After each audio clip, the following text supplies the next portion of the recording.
First நாமத்துக்கு ஸ்தோத்திரம்.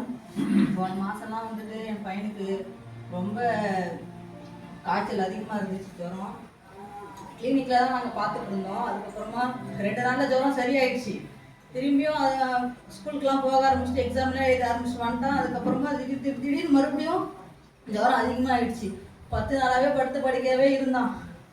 அப்புறம் அங்கே பக்கத்தில் கிளினிக்கில் தான் நாங்கள் பார்த்துட்டு இருந்தோம். அங்கே டெஸ்ட் எடுத்தோம், ரத்த டெஸ்ட் எடுத்து பார்த்ததுக்கு டெங்கு காய்ச்சல் அப்படின்னு சொல்லிட்டாங்க. அதுக்கப்புறமா ராமச்சந்திரா ஹாஸ்பிட்டலுக்கு போய் பார்த்தோம். அவங்க எல்லா டெஸ்ட்டும் எடுத்தாங்க. எல்லா டெஸ்ட்டும் எடுத்ததுக்கப்புறம் பாஸ்டர் வந்து அங்கே ப்ரேயர் பண்ணிட்டு போனார். அந்த எதுவுமே எல்லாமே நார்மலாக வருமா, நீ பயப்படாதம்மா அப்படின்னு ப்ரேயர் பண்ணிட்டு போனார். 2 நாள் ஆச்சு அந்த டெஸ்ட் ரிப்போர்ட் வர்றதுக்கு. டெங்குவே இல்லை அப்படின்னு சொல்லிட்டு வந்துச்சு. எந்த டெஸ்ட்டுமே எல்லாமே நார்மல். ஆண்டவர் என் பையனுக்கு ரொம்ப விடுதலை கொடுத்தாரு. ஏற்கனவே 3 வயசுல வர மாடி மேலேருந்து கீழே விழுந்து அதில் வர மறு ஜீவனை கொடுத்துருக்குறேன் என் பையனுக்கு. கர்த்தருக்கு ஸ்தோத்திரம்.